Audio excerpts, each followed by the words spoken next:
அன்னைக்கு எடுத்த முடிவு சரிதான் கார்த்திக். நான் தான் அதை புரிஞ்சுக்கல. என்னம்மா சொல்றீங்க? நான் சண்மதி விஷயத்தை பத்தி தான் பேசுறேன். சண்மதி இனியும் மாறுவான்னு நம்பிக்கிட்டு மேலும் மேலும் அவளை நாம கஷ்டப்படுத்த வேண்டாம். நாமளும் கஷ்டப்பட வேண்டாம். அவளுக்கு அவள் லட்சியமும் கனவும் பெருசா இருக்கு. நாம அதை மதிக்கணும். நம்ம விருப்பத்துக்காக அவளோட கனவையும் லட்சியத்தையும் நாம அலட்சியப்படுத்திடக்கூடாது. கார்த்திக், நீ சொன்ன மாதிரி சண்மதிக்கு நாம நல்லது செய்யணும்னு நினைச்சா இனி அவளை அவ வழியில சுதந்திரமா போக விடணும்.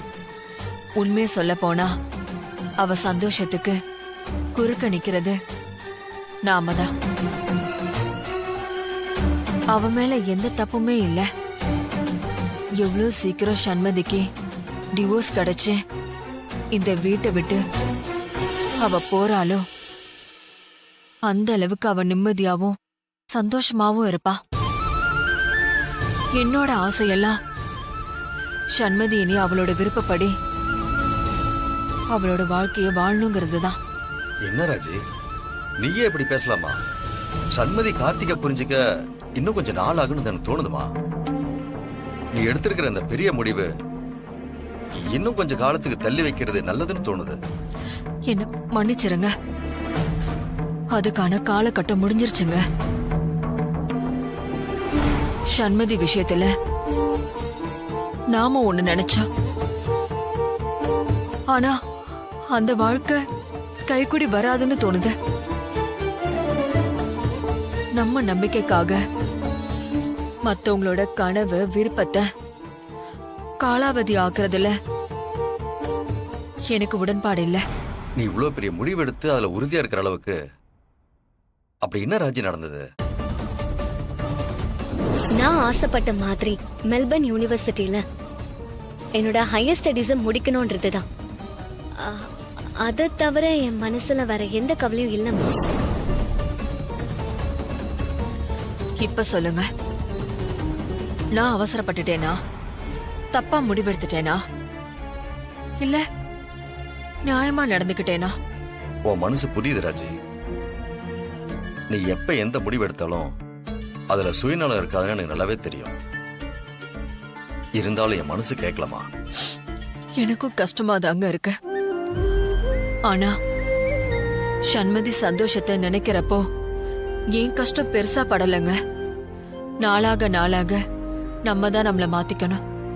அம்மா, சரியான நேரத்துல சரியான முடிவு எடுத்திருக்கீங்க. நான் உங்களை நினைச்சு ரொம்ப பெருமைப்படுறேம்மா.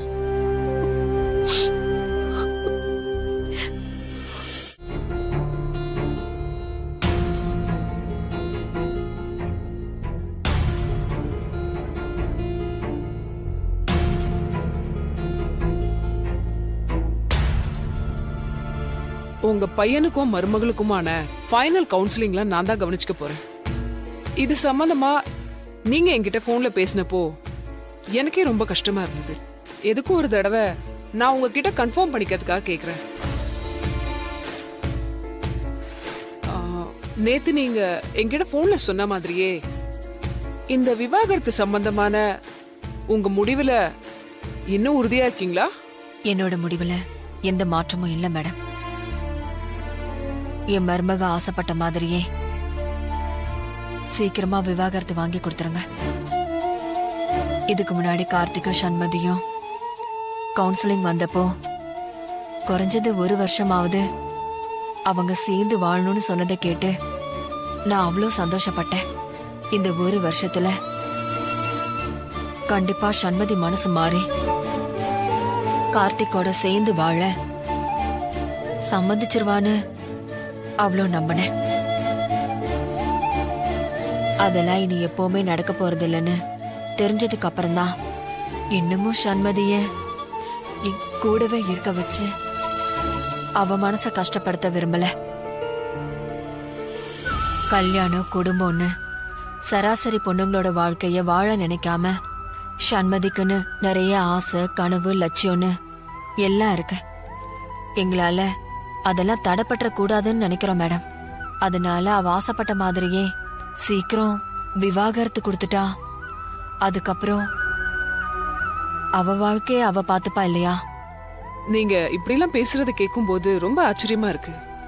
ஏன் மேடம்? இதுவரைக்கும் தன்னோட பையனுக்கு விவாகரத்து கேட்டு வந்த அம்மாக்கள் எல்லாம் அவங்க மருமகளை கோவக்காரி கொடுமைக்காரின்னு திட்டி சாபம் கொடுத்துதான் பாத்திருக்கேன். என்னோட இத்தனை வருஷ சர்வீஸ்ல முதல் தடவையா தான் பையனை விட்டு பிரிஞ்சு போனாலும் மருமகன் நல்லா இருக்கணும்னு நினைக்கிற ஒரு மாமியார நான் இப்பதான் பாக்குறேன். சண்மதியோட விருப்பத்தை புரிஞ்சு நடந்துக்கிறது நியாயம் தானே மேடம்? உண்மைதான் கார்த்திக். ஆனா இதே புரிதல் அவங்களுக்கும் இருந்திருந்தா உங்க லைஃப் எவ்வளவு அழகா இருந்திருக்கும்ல. நாம கஷ்டப்பட்டாலும் பரவாயில்ல, நம்ம குடும்பத்தை விட்டு போற அந்த பொண்ணு நல்லா இருக்கணும்னு நீங்க 2 பேரும் நினைக்கிறீங்க பாருங்க. உங்களை நினைச்சா ரொம்ப பெருமையா இருக்கு.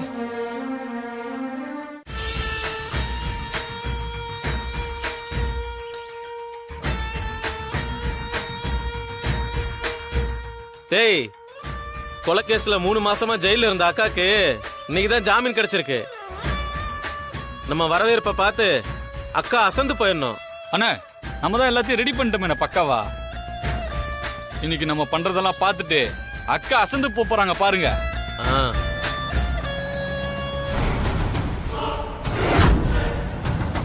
டேய், அக்கா வண்டி வருதுடா.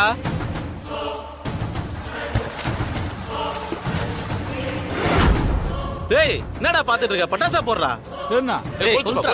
போடுறா சீக்கிரம்.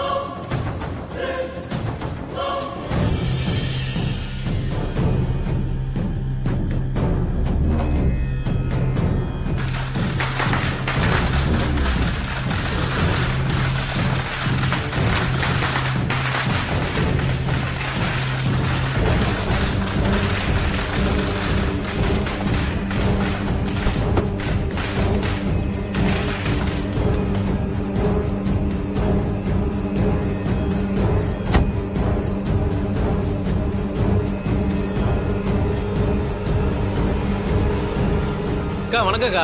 போங்கடா, உங்களுக்கு எல்லாம் வெக்கமா இல்ல? 3 மாசம் 90 நாள் அவமானப்பட்டு அசிங்கப்பட்டு ஜெயிலுக்குள்ள கூனி குறுகி இருந்துட்டு வர உங்களுக்கு எல்லாம் என்னடானா கொண்டாட்டம் கேக்குதா? ஏய், நான் மகாராணி மாதிரி வீட்டுல இருந்தேன்டா, சிங்கம் போல கட்சியில இருந்தேன்டா.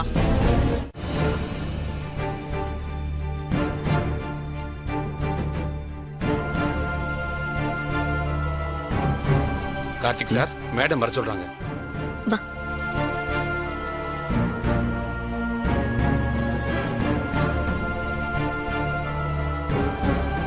Excuse me ma'am. வாங்க, வா உட்காருங்க.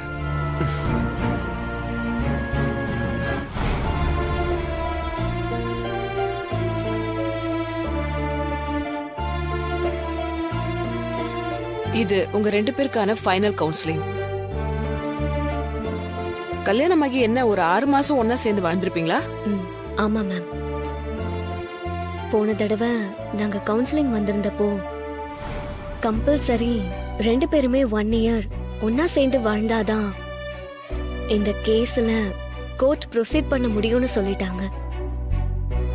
ஆனா இங்க இருக்கிறவங்க கோர்ட்டோட இனிஷியேட்டிவ்ன்றதுனால சீக்கிரமே எங்களை ஃபைனல் கவுன்சிலிங்க்கு வர சொல்லிட்டாங்க.